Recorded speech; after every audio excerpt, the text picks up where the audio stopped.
I'm Eva. This here is the Dodo. Welcome to my tribe. We were sure, and I must have been blind just to think I'd find someone new, one who loved me better than you. Well, it made us cold as they so bright. Lonely nights, eyes open, my eyes are wide. Every love I could find, still I can't get you out of my mind. 'Cause there's no one in the world to hold me, no one in the world's gonna move me, no one in the world can love me like you do, baby. Don't you love a good movie recap? Well, I know I certainly do. And that is this. And this is that. Here we go, y'all. Let's go ahead and get started.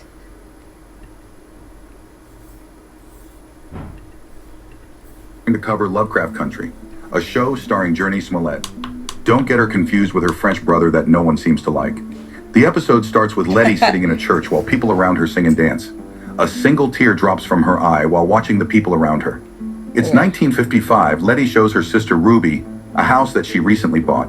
The property is located on the north side of Chicago. That house is so pretty. So fucking pretty. Oh, goodness. Location is known to be a predominantly white neighborhood. Ruby asked Letty how she could possibly afford to buy that property because she a broke ass. Letty ignores the question, but as soon as Ruby enters, she said, well, no wonder it was affordable. According to Letty, the property has 3 floors and 13 rooms. That's a lot. Letty then tells Ruby about her plan to turn the property into a boarding house. Okay. This house will act as a safe haven for black people. Ruby says she doesn't have time for this tomfoolery because she plans on applying to Marshall Fields, a retail store in a predominantly white area. Okay. Ruby reluctantly agrees to move in with Letty and help her fix the house up. Okay. Before she agreed, she said she'll take the largest room in the house because she's the size of Medea. Letty then shows Ruby the in-house elevator. However, when she calls for it, there is no response. Oh, shit. When Letty sticks her head into the shaft, the elevator slams down. Oh, goodness. Fortunately, Ruby manages to pull Letty out in time. Letty tries to laugh it off while Ruby says it's not funny. Yeah, ain't nobody in their right mind want to use that now. Elsewhere, Right. Hippolyta puts on her makeup and gets ready. Diana then tells her Tick is done making breakfast. Hippolyta takes George's favorite book, Dracula, from the drawer and starts tearing the pages out. Downstairs, Diana and Tick prepare breakfast. Diana pauses as she almost sets a place at the table for her deceased father. Aww. Tick asks her if she's okay, and she answers that everything is fine. Hippolyta... Now, I've seen Lovecraft. What is it? Oh my goodness. I forgot just that fast. Love Country. Damn, what is the name? Lovecraft Country. Yeah, I love them. I love that show. I have not seen it since it first came out though. I think I got out of it after the first few seasons. I stopped watching it because it got all kind of, I don't know, weird. And at that time, I wasn't an open mind to different things. So, I don't know, man. But yeah, joins in, and they start eating breakfast together. Atticus tells her she late on them bills. She got to pay them auto-mo bills. Diana tells everyone that she wants to check out the scrapyard for robot parts later. Atticus, however, says he's not staying over because he has things to take care of. okay. Atticus then arrives at Montrose's place. He finds Montrose, his father, drunk on the floor. Atticus is like, That wake up, knows a name. motherfucker, and tosses water in his face. Atticus starts talking to Montrose about how George has died. He proposes to at least tell Hippolyta the truth, but Montrose angrily refuses. The two get into a heated argument, and Atticus decides to walk out. The next day, Letty begins accepting tenants into her new home. She takes pictures of the people in the house as she passes through. Someone tries to be friendly to Ruby, but she like, bye, Felicia. Soon after, Atticus arrives to say his goodbyes. Diana and Hippolyta seem to be doing better, so he thinks it might be time for him to return to Florida. Letty says she has a free room, and Tick can stay there for a few days. Okay. Tick tells her he can't. While Letty is hugging Tick, she hears cars honking outside. As they head out, they see 3 white men in their vehicles. Oh, Lord. These are the Temu versions of James Dean. They look like frozen Jimmy Dean sausages. Police officers pass by and act as if nothing is wrong. In fact, they ass is smiling as if they're proud.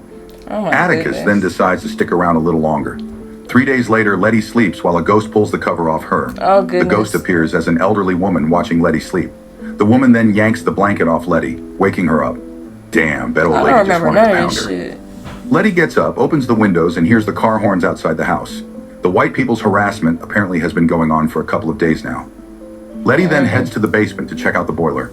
As she fixes it, she hears a loud bang. The sound seems to come from further within the basement. The banging sound continues while Letty follows it to its source. After tracing it to a cellar door, Letty runs in terror when she hears several voices whispering to her. Later, Letty returns with Atticus to the cellar. Tick goes into the basement with a baseball bat in his hand and doesn't find anything. Damn, man's all oiled up with big muscles. Letty insists that something was trying to get out of there. Atticus tells her it might be stress. He then says that it is understandable, considering what they have been through. Letty thinks it was their white neighbors who messed with the boiler. Because of this, Tick offers to nail the basement windows down. I bet that's not the only thing Letty wants him to nail down. Letty thanks him while holding his hand. He takes his hand back because he married to Megan Good. A couple of days later, Letty hosts a housewarming party. Ruby sings in the living room while everyone is drinking and dancing. You know damn well those white people jealous right now because they was not invited to the cookout. Letty goes to the kitchen and thanks Hippolyta for bringing so much food. Hippolyta says she had lots of leftovers, so it's actually Letty doing her a favor to prevent Hippolyta from looking like a hippo. Hippolyta then starts talking about Atticus. This makes Letty think that Tick reminds Hippolyta of George. Hippolyta denies this and asks Letty if she saw Diana and her friends. In the attic, Diana and her friends play with an Ouija board. When Bobo, one of Diana's friends, asks if he's going to have fun on his trip to the south, the lights flicker. The board answers no to his question. Hell nah, don't be doing this white people shit. They then follow up by asking who they are talking to. The board then spells out George's name. Thinking it's a prank, Diana shoves the board aside and walks out. Her friends, however, insist that the planchette moved on its own. Hippolyta calls out for Diana but gets no response. Whispering voices then catch her attention. She checks out the source of the whispers and is led to a room. On a table in the room, she finds a gold mechanical model of the solar system. Atticus enters the house dressed in his military uniform. As it turns out, he was standing guard on the porch. His friend Tree approaches him and asks him about his relationship with Letty. Tree said he used to give Letty chiropractic adjustments before, and he feeling nostalgic tonight. Letty then catches Atticus staring at her while dancing. Letty goes to the bathroom and sees a vision of a bloody George in the mirror. She ignores it and turns for the door. There she sees Atticus standing. Atticus kisses Letty, and the two get intimate on the bathroom countertop. After a while, Atticus notices that Letty is bleeding. Letty explains that her cycle just started and apologizes. Atticus says it's not a big deal as he leaves. He probably prefers it a little bloody anyway. After a while, Ruby brags about how she's going to apply to that retail store she always yapping about. I know you're just tapping in just to see what this thumbnail was about, who this girl is. Who is this girl on my screen? Well, I am Eva. Now go ahead and like this video, subscribe to my channel. Yeah, all the things, because you're going to like it over here. You're going to love it over here. And if you don't, well, you don't. But I'm banking on that you will. Go ahead and like this video, subscribe to my channel, and share it with your kinfolk. Swear. She says if more black folks were like her, their race would be further along. Oh, she thinking she better than everyone else. She opens a window and sees a large cross set on fire in the front yard. Tick tells James to get the shotgun and heads out. As Letty leaves the house, she grabs a baseball bat. Letty starts breaking the windows of the cars in front of the house. She removes the bricks tied to the steering wheels to stop the vehicles from honking. This scene cathartic because I just know everyone been wanting the pale people to get their comeuppance. Expecting the police to arrive soon, the group puts the shotguns in the back of Ruby's car and she drives away. A few moments later, they all put their hands behind their heads as the police officers come. In a patrol car, Captain Lancaster starts asking Letty questions. He reads Letty's records and mocks her saying she's a monkey. Boy, I just know this police officer's wife is disappointed in the bedroom. Letty asks him if he received any of her 21 complaints. Lancaster, however, claims that they didn't receive any complaints. The captain asks if something strange happened in Letty's new house. He also asks if someone told her to buy the Winthrop house. Letty refuses to answer, prompting Lancaster to tell his men to swerve the car. As the car swerves, Letty bounces around the inner walls. That's so he says dirty. he knows she can't afford a house like that. This guy is as useless as a white crayon. Lancaster reveals to Letty that they found body parts of 8 black people buried in the house's basement. He says she won't last long in that house. The next day, Letty goes into the basement. She now uses the cellar as a dark room for her pictures. She starts to notice a pattern in the photos that she took. As she puts the photos together on the floor, a ghostly face of a man appears. The face then emerges and tells Letty to get out of his house. Letty stands up after getting knocked back and quickly runs upstairs. He is bald as my ballsack. Moments later, Letty starts gathering the pictures from the frames hung around the house. Ruby approaches her and tells her their tenants are leaving. Letty answers that it will be safer for them to go. Ruby reminds Letty that they have an installment contract that they can't afford. Letty accidentally reveals that she still has some of their mother's inheritance money. It appears that Letty has been keeping this secret from Ruby. Letty tells Ruby that she used the inheritance money to buy the house. She explains that she didn't tell Ruby because she didn't want to upset her. Ruby, however, tells her that she is selfish. She says Letty should have split the money with her and their brother Marvin. Ruby can't believe she was always sending Letty money in the past. She always thought Letty was a fuck-up, but realizes now that she just fucked up. Meanwhile, Montrose pays Hippolyta a visit. While helping Hippolyta with the groceries, Montrose stumbles and a book falls out of one of the bags. Montrose notes that the book was George's favorite. Hippolyta claims that she spilled coffee on George's copy of the book. No, she lying.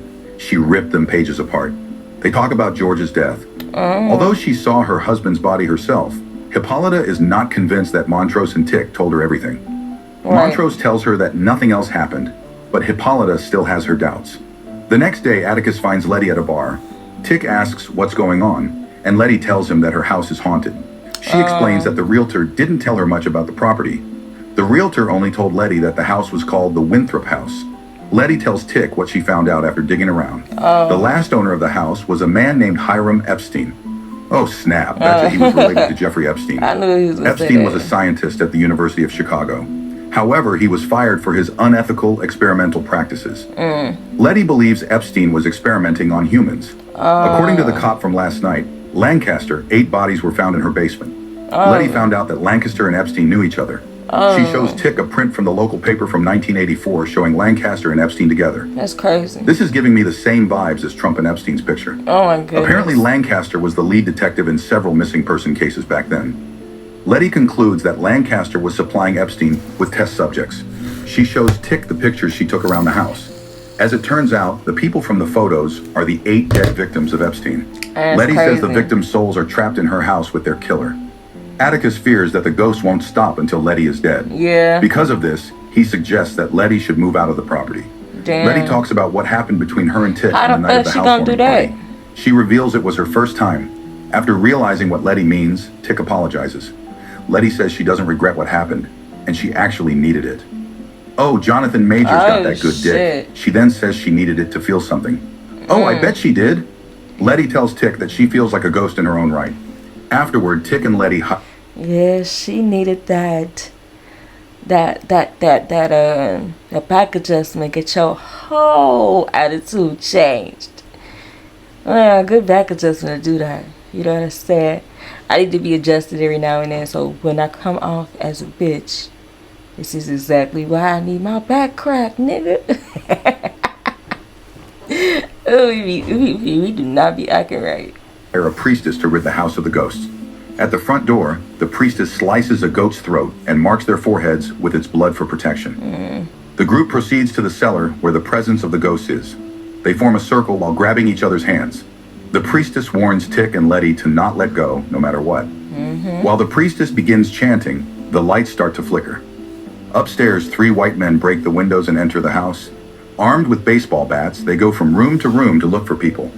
Thinking they found someone, 2 of them barge into a room. The door shuts, and the 2 see a ghost dressed as a basketball player with a head of a baby. They then die as they get corned into the heater. The other intruder checks out the elevator shaft and suddenly gets decapitated. Not like he was using much of his brain anyway.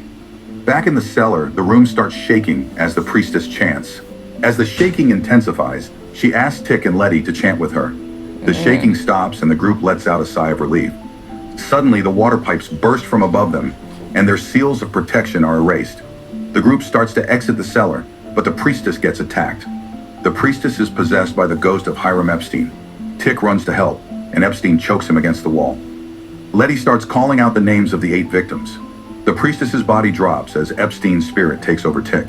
Crazy. He turns his attention to Letty and tells her to get out of his house. Letty pleads with the 8 ghosts to help her get rid of Epstein. Epstein's victims start gathering around and help Letty finish the chant. Epstein's face starts to wither away, just like how white people be aging. As they end the chant, Epstein is banished for good. A few days later, a reporter talks to Letty about her boarding house. She compliments Letty on opening up her house to the less fortunate. Yes. As the reporter leaves, she asks Letty if she knows anything about her missing white neighbors. Letty claims she doesn't know about any missing people. In actuality, the bodies of the intruders are in the tunnels beneath the property. Elsewhere, Atticus stakes out the realtor who sold Letty the Winthrop house. Christina then arrives in a silver sedan. As it turns out, Christina paid the realtor to sell the Winthrop house to Letty. The realtor leaves as Atticus enters the room. Atticus states that Letty's inheritance didn't come from her mother. He figured out that Christina was behind it all along. Tick explains that he saw the name Winthrop carved into one of Christina's father's paintings. Christina explains who Horatio Winthrop was and how he was connected to Epstein. Tick tells her that he isn't interested in her history lesson and pulls out a gun. He tells Christina to stay away from his family. However, Christina uses her magic to immobilize Tick. She tells Atticus that her father was invulnerable before, but the magic was removed and Atticus had ended up killing her father indirectly when they tried to open the Garden of Eden. After Christina finishes, she slips her card into Tick's pocket. She tells Tick to call her when he's ready to talk more about her family's legacy. Before she leaves, she tells Tick that he should know better than to shoot a white woman. Tick stands immobilized as Christina leaves and the episode ends. That's the end of the 3rd episode. What did you guys think? Should we cover more? Subscribe to watch. Yeah, that was a good one. I like that one. Okay. If you enjoyed this one and you want me to do another one or another, show or anything like that, put in this, under this video, what you want to see. In the meantime, thank you for watching to the end. I will see y'all in my next video.